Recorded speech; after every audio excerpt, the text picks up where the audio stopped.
ஹரே கிருஷ்ணா. பகவத் தரிசனத்திலிருந்து ஒரு கட்டுரை, மகிழ்ச்சியின் தரத்தை உயர்த்துதல். வழங்கியவர் தெய்வ திரு ஆனாச்சான பக்திவேதாந்த சுவாமி ஸ்ரீல பிரபுபாதா அவர்கள். ஸ்ரீ பிரகலாத உவாச்ச சுகம் ஐந்திரியகம் தைத்யா தேக யோகேன தேஹினாம் சர்வத்ர லப்யதே தைவாத் யதா துக்கம் அயத்னதஹ. பிரகலாத மகாராஜர் கூறினார், அசுரகுலத்தில் பிறந்த எனதருமை நண்பர்களே, ஒருவன் தனது பூர்வீக கர்ம வினையின்படி எல்லா விதமான உயிரினங்களிலும் புலனின்பத்தை பெறுகின்றான். எவ்வாறு எந்த விதமான முயற்சி செய்யாமல் துன்பம் தானாகவே வருகின்றதோ அதே போலவே இன்பமும் வரும். ஸ்ரீமத் பாகவதம் 7.6.3. அறியாமை. நாம் அனைவரும் ஜட இயற்கையின் முழு கட்டுப்பாட்டில் இருக்கிறோம். சுதந்திரம் என்ற பேச்சுக்கே இடமில்லை. நமது நிலையினை கயிற்றினால் கட்டப்பட்ட குதிரை அல்லது காளையை போன்றதாக சாஸ்திரங்கள் கூறுகின்றன. ஓட்டுநர் கயிற்றை இழுப்பதற்கு தகுந்தாற்போல் அந்த விலங்கு செல்லும். அதற்கு சுதந்திரம் என்பதே கிடையாது. நாம் சுதந்திரமானவர்கள் என்று கருதி கடவுள் இல்லை, கட்டுப்படுத்துபவரும் இல்லை, நாம் விரும்பியதை செய்யலாம் என்று கூறுவதெல்லாம் அறியாமையே.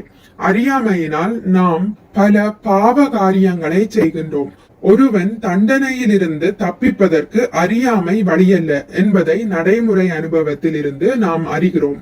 உதாரணமாக, ஒரு குழந்தை நெருப்பை தொடும்போது குழந்தை அறியாமையில் தொடுகிறதே என்று நினைத்து நெருப்பு குழந்தையை சுடாமல் விடுவதில்லை. குழந்தையாக இருந்தாலும் வயதானவராக இருந்தாலும் நெருப்பை தொட்டால் கண்டிப்பாக சுடும். எந்தவித மன்னிப்பும் கிடையாது. அதே போலவே தெரிந்தோ தெரியாமலோ கடவுளின் சட்டத்திற்கு எதிராக செயல்படும் போது நாம் தண்டிக்கப்படுகிறோம். தோன்றி மறையும் இன்பமும் துன்பமும். மாத்ரா ஸ்பர்ஸ்தாஸ்து கௌந்தேய சீதோஷ்ண சுகதுக்கதா. நமது இன்பமும் துன்பமும் புலன்களினாலேயே வருகின்றன. உதாரணமாக, தொடு உணர்வை எடுத்துக்கொள்வோம். நம்முடைய தோலினால் பல பொருட்களை தொடுகின்றோம். சூழ்நிலையை பொறுத்து தொடுதல் சில நேரங்களில் வலியையும் சில நேரங்களில் மகிழ்ச்சியையும் அளிக்கிறது. குளிர்ந்த நீர் கோடை காலத்தில் இன்பமாகவும் குளிர்காலத்தில் துன்பமாகவும் உள்ளது. பருவநிலை மாற்றத்தினால் ஒரே நீர் சுகமாகவும் துன்பமாகவும் உள்ளது. இந்த ஜட உலகில் ஜட உடலுடன் இருக்கும் வரை இன்பமும் துன்பமும் தொடர்ந்து கொண்டே இருக்கும். அதனை உங்களால் நிறுத்த முடியாது. ஆகமாபாயினோ நித்யாஸ். இன்பமும் துன்பமும் தற்காலிகமாக தோன்றி மறையக்கூடியவை என்று கிருஷ்ணர் கூறுகிறார். ஆகையால் துன்பத்தினால் நாம் பாதிக்கப்படக்கூடாது. அதே சமயம் நமது விலை மதிப்பற்ற நேரத்தை பேரளவிலான இன்பத்தை தேடுவதில் வீணடிக்க கூடாது. இருப்பினும் அறியாமையின் காரணமாக ஒவ்வொருவரும் துன்பத்தை தவிர்த்து இன்பத்தை பெறுவதற்காக கடினமாக உழைக்கின்றனர். இதுதான் பௌதிக உலகமாகும். சில சமயம் தெருவில் நாய் சுட்டி திரிவதை பார்க்கிறோம். அது சிறிதளவு இன்பத்தை அனுபவிக்கிறது. அதுபோலவே நாகரிகம் அடைந்த மனிதனும் காரில் சுட்டி திரிகின்றான். இங்கே நாய்களுக்கான போட்டியே நிகழ்கிறது. நாமோ காரில் செல்வதால் நம்மை நாகரிகமானவர்கள் என்று நினைக்கின்றோம். வாழ்க்கையின் மதிப்பை புரிந்து கொள்ள முயல வேண்டும் என்று பிரகலாத மகாராஜர் கூறுகிறார்.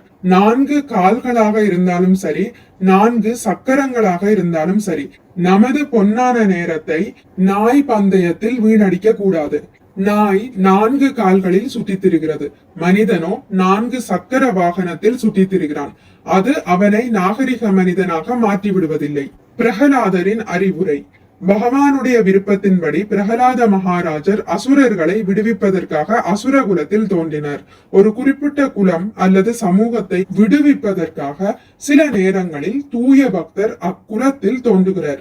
இங்கு பிரகலாத மகாராஜரின் நண்பர்கள் அசுர குலத்தை சேர்ந்தவர்கள். அவர்கள் உயர் குடும்பத்தில் பிறக்கவில்லை. பிரகலாத மகாராஜர் கூறுகிறார், தேகயோகேன தேகினம். தேக என்றால் உடல் என்றும் தேகி என்றால் உடலை உடையவன் என்றும் பொருள். இந்த நவீன உலகில் நாகரிகமானவர்கள் என்று சொல்லிக் கொள்ளும் மக்கள் உடலுக்கும் ஆத்மாவிற்கும் இடையிலான வேறுபாட்டினை அறிவதில்லை. 99.9 விழுக்காடு மக்கள், அதாவது 99.9 விகித மக்கள் உடலே அனைத்தும் என்று நினைக்கின்றனர். ஆனால் அது உண்மையல்ல. ஆத்மா பல்வேறு விதமான உடல்களை ஏற்கிறான். அவன் தான் ஏற்றுள்ள உடலின் தன்மையை பொறுத்து இன்ப துன்பத்தை அனுபவிக்கின்றான். உதாரணமாக, பன்றிக்கென்று ஓர் உடலும் மனிதனுக்கென்று ஓர் உடலும் உள்ளன. பன்றி உடலில் உள்ள ஆத்மாவின் இன்பமும் மனித உடலில் உள்ள ஆத்மாவின் இன்பமும் வேறுபட்டதாகும். ஒரு மனிதனுக்கு சுவையான அல்வாவை அளிக்கும் போது அவன் மகிழ்ச்சி அடைகிறான். ஒரு பன்றிக்கு மலத்தை அளிக்கும் போது அது மகிழ்ச்சி அடைகிறது. அது மலத்தை எதிர்ப்பதில்லை, விரும்புகிறது. ஆஹா, மலம் சுவையாக உள்ளது. ஆனால் மனிதனோ மலத்தின் அருகில் நிற்பதை கூட விரும்புவதில்லை. நாம் ஒரு குறிப்பிட்ட குடும்பத்தில், ஒரு குறிப்பிட்ட சூழ்நிலையில், ஒரு குறிப்பிட்ட சுவையுடன் பிறந்திருக்கிறோம். உதாரணமாக, ஒருவன் இங்கு வந்து பாகவத தர்மத்தை அறிந்து கொள்வதில் மகிழ்ச்சியை உணர்கிறான். ஆனால் மற்றொருவனோ விலை மாதர்களிடம் செல்வதிலும் மது அருந்துவதிலும் மகிழ்ச்சியை உணர்கிறான். காரணம் குண சங்கோஷ்ய ஜட இயற்கை குணங்களின் ஒரு குறிப்பிட்ட சேர்க்கையின் தொடர்பே இத்தகைய வேறுபாட்டிற்கான காரணமாகும். மாயை. ஒருவன் மிகவும் தாழ்ந்த நிலையில் இருந்தாலும் பக்தர்களின் சங்கத்தினால் உயர்ந்த நிலைக்கு வர முடியும் என்பதே பாகவத தர்மத்தின் சிறப்பாகும். பாகவத தர்மத்தை கடைபிடிப்பவர்களின் நோக்கம் பகவானின் திருநாட்டிற்கு திரும்பி செல்வதே. பௌதிகவாதிகளின் நோக்கம் புலனின்பம் மட்டுமே. இதுவே முக்கியமான வேறுபாடாகும். மரணத்திற்கு பின் நித்தியமான ஆனந்தம் தரக்கூடிய வாழ்க்கை உண்டு என்பது பௌதிகவாதிகளுக்கு தெரியாது. உண்மையில் இந்த பௌதிக உலகில் இன்பமே கிடையாது, அனைத்தும் துன்பமே. ஆனால் அறியாமையின் காரணமாக நாம் துன்பத்தையே இன்பமாக ஏற்றுக்கொண்டுள்ளோம். அதுவே மாயா எனப்படுகிறது. மா என்றால் இல்லை என்றும், யா என்றால் அது என்றும் பொருள். மாயையில் இருப்பவன் இல்லாததை இருப்பதாக ஏற்றுக்கொள்கின்றான். பன்றியின் உதாரணத்தை எடுத்துக்கொண்டால் அது மலத்தை தின்று மகிழ்ச்சியாக இருக்கிறது. ஆனால் உண்மையில் அது மகிழ்ச்சி அல்ல. மாயையில் இல்லாதவன் என்ன இது, நாற்றமான பொருளை அது தின்கின்றதே என்று கூறுகிறான். உணவு என்ற முறையில் மலத்திற்கும் மதிப்பு இருக்கிறது. இதை விஞ்ஞானிகள் ஆராய்ந்துள்ளனர். அதற்கு மதிப்பு இருக்கிறது என்பதற்காக ஒரு மனிதன் மலத்தை உண்பதை ஏற்றுக்கொள்ள மாட்டான். இரண்டாம் உலக போரில் சித்திரவதை முகாமில் சில கைதிகளை மலம் உண்பதற்கு கட்டாயப்படுத்தினர். அதுவே கர்மவினை. நம்முடைய கர்ம வினையை நாம் சரி செய்ய வேண்டும். பாகவத தர்மத்தை பின்பற்றினால் நமது கர்ம வினை மாறிவிடும். கர்மாணி நிர்த்தகதி கிந்து ச பக்தி பாஜாம்.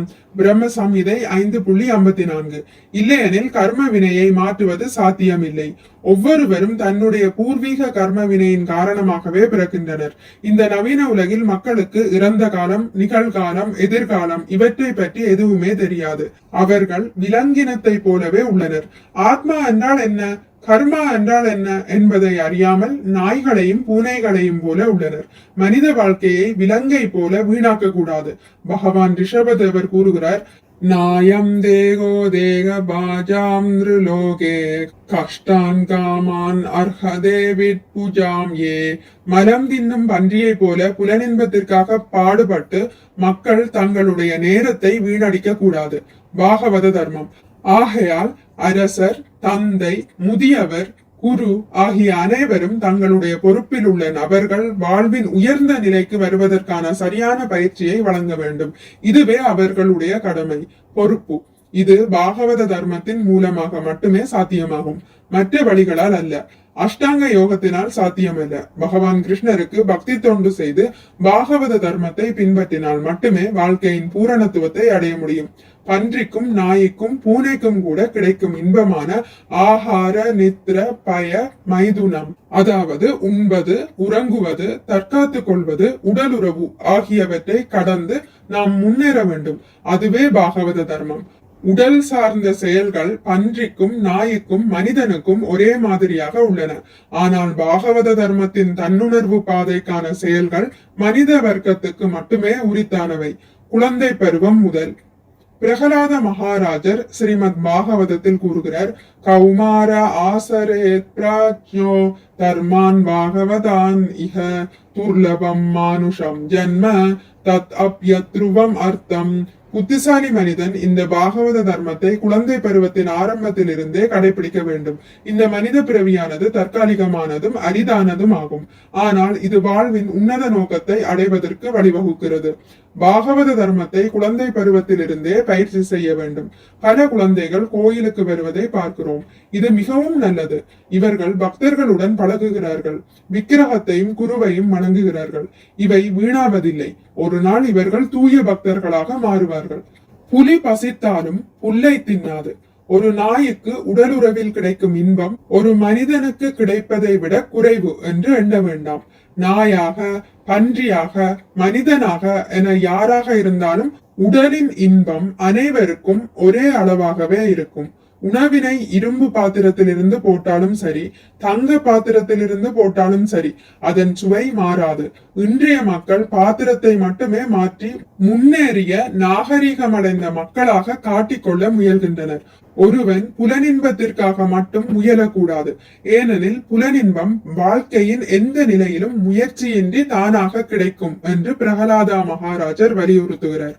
உயர்ந்த ஏற்பாட்டினால் ஒவ்வொருவரும் ஒரு குறிப்பிட்ட புலனின்பத்தை பெறுகின்றனர். பன்றி மரத்தை உண்கிறது. அதை போலவே ஆடு, மாடு முதலிய 4 கால் பிராணிகள் புல்லை தின்கின்றன. அவை மாமிசத்தை தொடுவதில்லை. நாய், பூனை, புலி முதலியவை புல்லை தொடுவதில்லை. மாமிசத்தையே விரும்புகின்றனர். அவரவர் என்ன உண்ண வேண்டும், அவர்களது மகிழ்ச்சியின் தரம் என்ன முதலியவை அனைத்தும் உயர்ந்த சக்தியினால் முடிவு செய்யப்பட்டு விட்டது. அதை மாற்றவே முடியாது. அமெரிக்கரின் ஆச்சரியம். பாகவத தர்மத்தை பின்பற்றுவதால் ஒருவர் தன் மகிழ்ச்சியின் தரத்தை மாற்ற முடியும். உதாரணமாக அமெரிக்கர்களும் ஐரோப்பியர்களும் தங்களுடைய பழக்க வழக்கத்தை மாற்றிக் கொண்டுள்ளனர். அவர்கள் பாகவத தர்மத்தை பின்பற்றியதனாலேயே இது சாத்தியமானது. இல்லை என்றால் சாத்தியமில்லை. பல லட்சம் டாலர்கள் செலவு செய்தும் மக்களிடம் உள்ள போதை பழக்கத்தை நிறுத்த முடியவில்லை. ஆனால் கிருஷ்ண பக்தி இயக்கத்தினர் இதை எவ்வாறு நிறுத்தியுள்ளனர் என்று அமெரிக்காவின் தலைவர்களும் ஆச்சரியமடைகின்றனர். ஆம், நமது இயக்கத்தில் இணைந்து பாகவத தர்மமான கிருஷ்ண உணர்வை பின்பற்றும் போது தகாத பாலுறவு, மாமிசம், போதை பழக்கம், சூதாட்டம் ஆகிய 4 தீய செயல்களை ஒருவன் இயல்பாக கைவிடுகிறான். ஐக்கிய நாடுகள் சபையில் சட்டம் இயற்றுவதால் நாயின் மனநிலையில் இருக்கும் இன்றைய நவீன மக்களுடைய மனதை மாற்ற முடியாது. பாகவத தர்மத்தை பின்பற்றுவதே இதற்கு தீர்வாகும். மிக்க நன்றி. ஹரே கிருஷ்ணா. உங்களுக்கு இந்த வீடியோ பிடித்திருந்தால் லைக் பண்ணுங்கள், ஷேர் பண்ணுங்கள், சப்ஸ்கிரைப் பண்ணுங்கள். நோட்டிபிகேஷன் பெல்லை அழுத்துவதன் மூலம் அடுத்த பதிவுகள் உங்களை வந்தடையும். பகவான் ஸ்ரீ கிருஷ்ணரை பற்றி கேட்டு மகிழ்வோம். ஹரே கிருஷ்ணா.